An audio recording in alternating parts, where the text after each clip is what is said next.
you are going to fail a test in pre-medicine. If you're a first-year student and you're going to write your exam and you haven't done your tutorial sheets, what are you doing?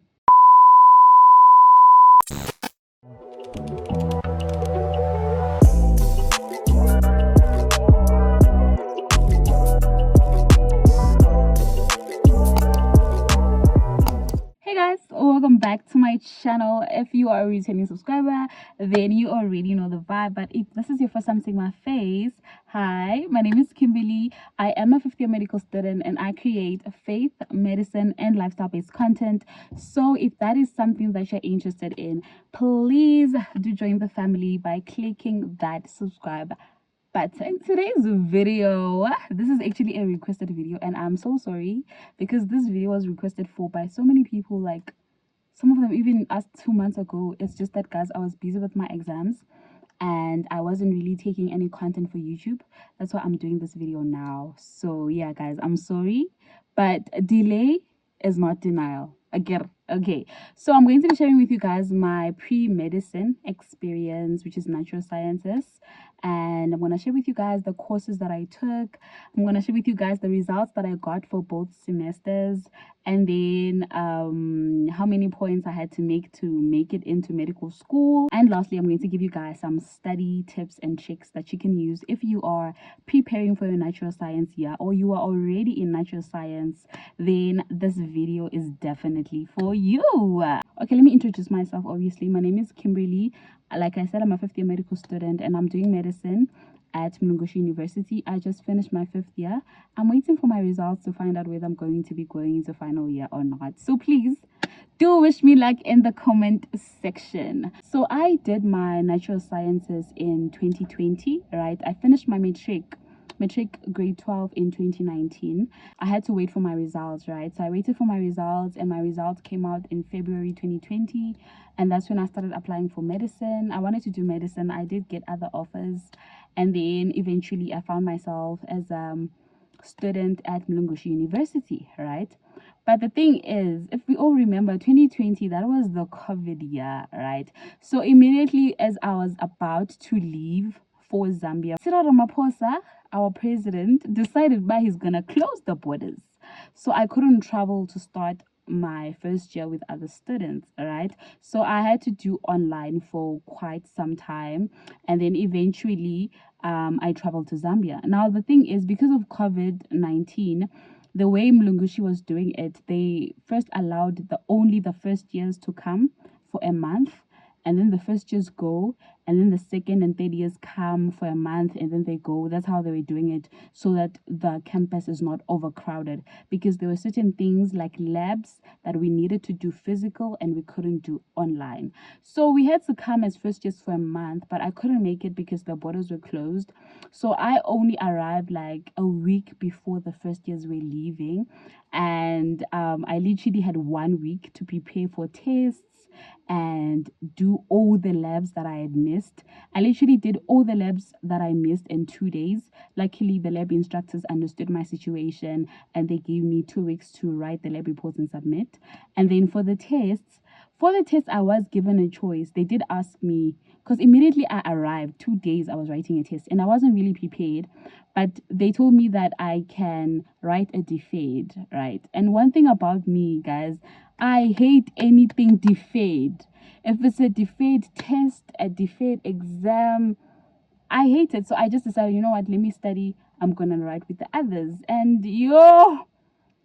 I literally failed. Hey guys, I remember I called my mom, and which was so crazy because when I arrived in Zambia, it took me some time to adjust to the differences in the environment. So I was really sick a lot. I don't know whether it was the water or the food, but like I was having diarrhea. Like the first 2 weeks, the first week was crazy because I was having diarrhea, a lot of diarrhea. Like anything I eat, guys, I was having diarrhea. So I thought maybe I had cholera because I wasn't understanding. And then I stopped drinking the water that was being provided, and I stopped eating the food that was being provided at the cafeteria just to see what the problem was, because it's not normal, guys, having diarrhea for 2 weeks straight. I don't know, like it was so crazy. And I was also struggling to adjust, so I was crying every day. That time I'm sick. Next thing, I literally fail my first test. Like my first test was mathematics and I got 12%. I can't believe I'm sharing this with you guys. I got 12% for my first test. So yeah, guys, that was the first test that I wrote in natural science. So before I go further, I just want to share with you guys the courses that I took. So in natural sciences, right, especially at Mulungushi University, there is first semester and then there's second semester. So in first semester, I wrote down the courses that I took here on a piece of paper. In first semester, I took the 4 courses that I was doing. I was doing biomolecules and cells, introductory chemistry, mathematics, and physics. Those were the courses that I took in the first semester, right? And guys, I feel like of all these 4 courses, all of them were really difficult for me, guys. Like, especially when I remember I told you guys I only had a week to prepare because I wasn't allowed to travel because of COVID, right? So I was behind everyone. So first semester for me, it wasn't really the best. I was the last one to get there. People were already ahead of me. I'm arriving, people are leaving, you know. And my first test was mathematics. I remember I got a 12% and I cried. It was so emotional for me because I was coming from high school as a top student, and then the first mark that I get in varsity is 12%. And also for the fact that I knew that I was doing my first year, which was natural sciences, which was basically pre-medicine, and I knew that I needed to make a certain amount of points in order for me to progress from pre-medicine to medicine. So that really depressed me. I really felt like I was stupid. I felt like I was dumb. I felt like everyone around me was smart and I didn't deserve to be there. I literally was like, I don't know what I was learning in South Africa, but maybe I wasn't learning the correct things, because how am I going from getting a distinction in grade 12 months later, I'm getting 12%? So it really put me in a bad space mentally. I genuinely thought that I wasn't going to make it into medicine. I genuinely thought that I wasn't meant to be there. And I started having an inferiority complex. Like, I would always, like, maybe I'm walking by the library or I'm walking by the lectures and I see students studying. I'll just think that everyone is smart and I'm the dumb one. I literally thought that I was dumb, which was so crazy because, funny enough, people also thought that I was dumb. There were people that were surprised when I say that no, I'm trying to get into medical school. The people that I was like having conversations with, they were like, "Oh, really? Do you think you're gonna make it?" Like they kind of thought, but I wasn't gonna make it. And you know what? I don't blame them, because I also didn't think I was gonna make it for medicine. Hey, because imagine your first test is 12%. How am I gonna make it to medicine if the first test that I write is 12%? But either way, my first semester, I decided that, you know what, let me just do my best. I did do my best. I started studying, and after failing, I think I failed 3 tests because I got 12% for mathematics, right? And then I think chemistry, I got a 40% for the test. And then physics, I got a 37%, right? That's when I realized that I need to get help. And these were tests, right? So I knew that my last chance was going to be the exam. Luckily, we had the tests and the labs, and that was 40%, right? And then your exam is 60%. I really put my all in the labs, in the assignments, and all my labs and all my assignments. I think in first semester, that's what really helped me. Otherwise, I would have failed. So I'm going to tell you this: you are going to fail a test in pre-medicine. You are going to fail 1 or 2 or 3 or 4. Like me, I failed 4 tests. Literally, the 4 tests were below 50%. But I didn't allow that to define me. I just told myself, okay, you know what? I have a 12%.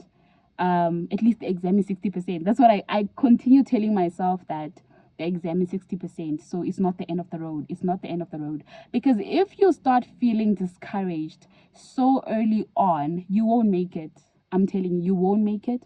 Because I remember in my year, there were about 2,000 NS students, and then I think about 800 to 1,000 wanted to go into medicine. And at the end of the year, only about 300 made it to medicine. So imagine the numbers that I'm talking about. You started with 2,000, you went to 1,000, you were 800, and only 300 made it to medicine. So the competition was tough. and I was scared. I did think I was not gonna make it. But can you hear with the results that I'm telling you that don't allow your test to define you? Don't allow your test to define you. That's just one thing I'm going to say from the get-go.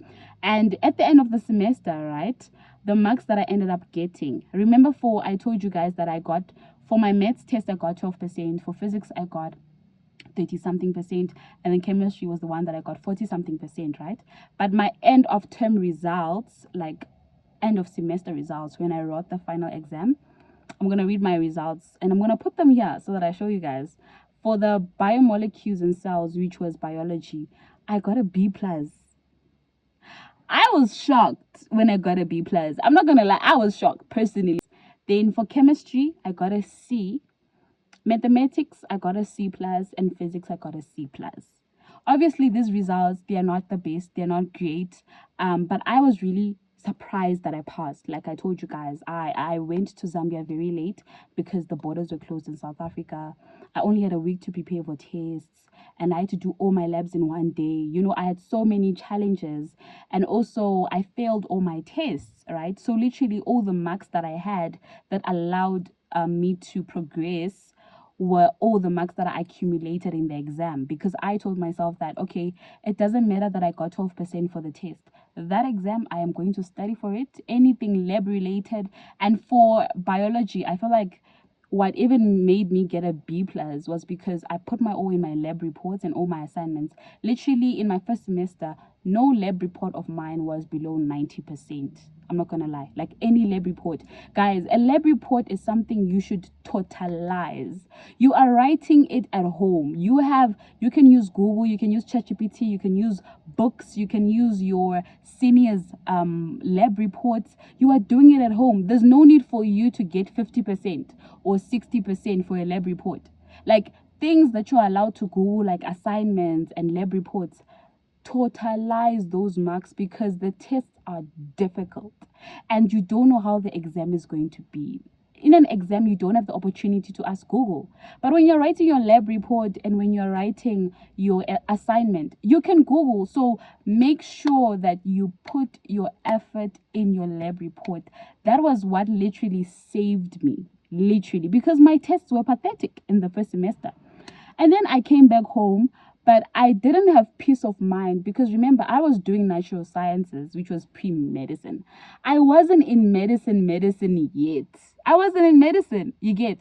So I was really stressed, because I remember people were saying that to get into medicine, you have to make points, right? So all this, I don't remember how the points were calculated, but your B plus, I think a B plus is, I don't want to lie, but a B plus is a certain point, a C is a certain point, a C plus. So at the end, when you count everything together, your points for semester 1 and points for semester 2, you should at least be around above 11 and above 12 for you to make it into med. I think above 10. Okay, they were saying 10 to 12. That was what they were saying, right? That was the cut-off points. So you needed to get good grades for you to get into medicine. You can't just get in also, right? And also another thing is, if you fail a course, then you can't progress to medicine. They literally cut you off. You have to repeat your year, or you have to change to another program. So when I got back home after my first semester, I was surprised that I actually conquered, because I thought I wasn't going to go back for second semester. I thought like, hey, it's chai. I wouldn't have blamed myself that much, because that COVID year, I feel like a lot was going on and I was under so much pressure because I had little time and I had to, you understand? So it wasn't really a favorable year. So I was shocked when I actually passed my first semester. So when I passed my first semester under all those circumstances and the border being closed and all that thing, I knew that if I just put my mind to it, in second semester, I can get good grades. So in second semester, I didn't play. I got a tutor for chemistry, mathematics, and physics. But it was one person, right? But I only got a tutor like for a month towards the exam season, because I wanted to know like what do they ask, you know, like what to expect and stuff. And I felt like I wasn't ready, because when I was studying for my tests, I remember in second semester, my chemistry test, it came out as 60%, and I wasn't really happy with that. So I realized that I can, if I get a tutor, maybe he can take me from 60% to 70% or 80%, right? So second semester, I was locked in. I'm not gonna lie, I was locked in. I was always studying. And also I didn't have any friends. I didn't socialize. I was always in my room and I barely talked to anyone. So all I did with my time, if I didn't go on solo dates or watch movies by myself, then I was studying because I knew I needed to make those points. But my first semester results, they were beyond pathetic. So the courses that I took in second semester, they were molecular biology and genetics, right? Then I took ethics, introductory chemistry, mathematics, and physics. So second semester I had 5 courses, but first semester I had 4, right? And the marks that I got, guys, I was shocked, right? Comparing my first semester and my second semester results, right? So for molecular biology and genetics, I got an A. Ethics, I got an A. Introductory chemistry, I was mostly proud of chemistry, guys. I got a B. I was very proud of my chemistry mark because I was fighting and I was really struggling with chemistry. I got a B. And then mathematics, I got a B plus. I was proud of that as well because semester 1 for my mathematics I got a C plus, and now semester 2 I got a B plus, and then in physics I also got a B plus, and then towards the end my points that I made for first semester and second semester all together, I got 10.5 points. Because of the whole COVID situation and stuff, they had to adjust a lot of things because we had a lot of challenges. The cutoff points were 5.5 for you to go from pre-medicine to medicine. So I wasn't stressed. Like when I heard that the cutoff points are 5.5 and I had 10.5, I was proud of myself. I was really, really proud of myself. I knew that I had achieved the goal that I was praying for. I prayed so hard to literally get those points and I got them. So I was really proud of myself, guys. And I feel like you guys can see that I really improved from my first semester to my second semester. There was a huge improvement. And yeah, guys, that was basically my natural science experience. I would say the most difficult courses, right, were chemistry and physics and mathematics. Those were the most difficult. Ethics was the easiest, and then biology, I think I got A and a B plus in biology because I enjoyed biology and I loved biology, and I literally studied whatever they taught for biology is what I studied. I didn't add or subtract anything. So for ethics, if you do your past papers, you're definitely going to pass, guys. So right now I'm giving you guys like some, I don't know, advice, study tips, tricks, I don't know what you want to call it, for your natural science here. For ethics and biology, if you just study what they tell you and what they teach you, the slides and past papers, you're going to pass. You don't even need external videos. You don't even need all those books. You don't need all that. You know, there are certain students that try to do too much. You don't need to do too much. I literally got these results. I got A's and B's without even opening a textbook. I'm not lying. I never ever opened a textbook. I did what the lecturer taught. I did his tutorial sheets and I did past papers and I was able to get an A, right?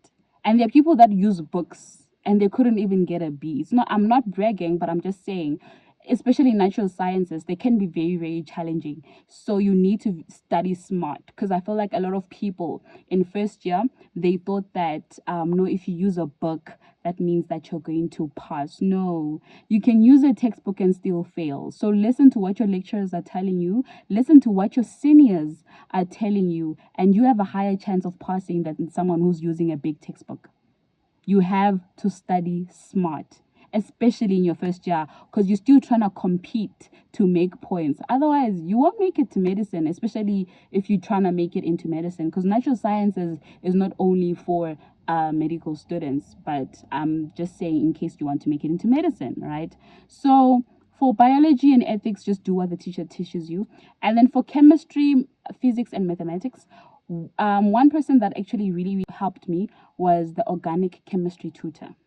So that's point number 2 that I'm going to give you guys. If you guys do not know, if you're doing your natural sciences and you do not know the organic chemistry tutor, get to know him. He teaches chemistry, he teaches physics, he teaches mathematics. He literally teaches what we are supposed to know, and he explains it beautifully. If you just watch his videos, you are going to understand mathematics. He literally helped me for mathematics, I'm not gonna lie. The organic chemistry tutor, and you don't have to pay anything. It's free on YouTube. So for your mathematics, chemistry, and physics, for proper understanding, your organic chemistry tutor, that's literally the only videos that you need to watch. Only. Guys, this advice that I'm giving you is the same advice that I gave my sister, because my sister also went to the same university where I was for her first year, her pre-medicine as well. And she listened to me, and guess what? She's in second year and she's waiting for her results to know whether she'll be going to third year or not. But she's going to third year in the name of Jesus. Amen. So, guys, and she was in first year last year. Okay. So organic chemistry tutor, mathematics, physics, he got you. And then for when you are preparing for your exams, physics, chemistry, mathematics, do not make the mistake of going into the exam room without doing your tutorial sheets. Guys, I cannot emphasize this enough. If you're a first year student and you're going to write your exam and you haven't done your tutorial sheets, what are you doing? No, like, what are you doing? You haven't studied. Like, if you haven't done your tutorial sheets, because I know at the university that I'm at, there are tutorial sheets. You go for tutorials. There are lectures, then there are tutorials. And in your tutorials, you get tutorial sheets for chemistry, physics, mathematics. If you have not done, especially for physics and chemistry, guys, I cannot emphasize this enough. In my first year, for second semester, because first semester, I didn't know about past papers and tutorial sheets. No one told me. And I got a C.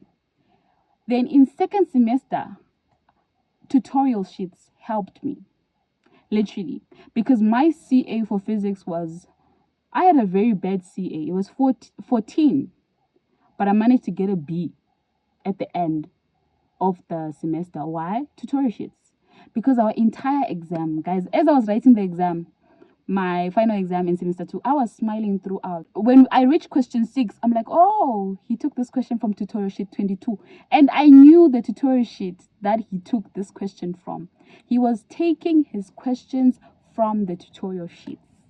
So if you are going to sit for an exam and you haven't done all your tutorial sheets, you haven't started studying. That's one thing I'm going to tell you guys. And past papers. If you can get your hands on past papers, if you can't, ask someone. I know some students like to gatekeep in medical school. I don't know why people do that. I don't gatekeep. Like, guys, don't gatekeep. Like, hibo. But ask someone. Someone has past papers. Ask your seniors. Ask whoever. Ask for past papers. Don't just go and write your first exam. You've never seen a past paper before. You've never done the tutorial sheets. You're shooting yourself in the foot. Because some of these lecturers, they're tired, hey? They like repeating from their tutorials. They literally take the question as is. And the crazy thing is they don't even change a thing. Sometimes they can even just change the name of the person. So do your tutorial sheets, do your past papers, and you are going to be okay. Other people think that, no, if your CA is above 20, then you've automatically made it into medicine. You are far from it. There are people that have repeated, even till now. I'm now in 5th year. And there are certain classmates that I know that repeated, but their CAs were good. You understand? So your CA, don't allow it to define you. Whether your CA is above 20 or whether your CA is below 20, don't allow it to define you. Because if your CA is above 20, you start to relax and think that, no, you've made it. You haven't made it. People have repeated with the CA of 25. People have repeated with the CA of 28. Don't relax. That's what I'm saying. Don't allow your CA to define you. And if your CA is below 20, there are people that have made it to the following year with the CA of 12. Like me, my physics CA was 14, but I managed to get a C and I made it to the following, right? So don't allow your CA to get to your head, whether it's above 20, whether it's below 20. Just accept it. Oh, okay, that's my CA. Okay, cool. Let me study for the exam. Don't relax now. No, my CA is 30. I don't need to. You will be. So yeah, guys, I hope this video was informative. I hope it was helpful, and I was just sharing with you guys my experience. So if there are any other questions that you guys have for me, or any other videos that you guys would like me to do, please do let me know in the comment section. And I would just like to apologize for the lighting. I'm using the natural light, and the sun was just taking, but yeah, thank you so much for watching, and don't forget to like, comment, share, and subscribe. See you guys in the next video. Bye.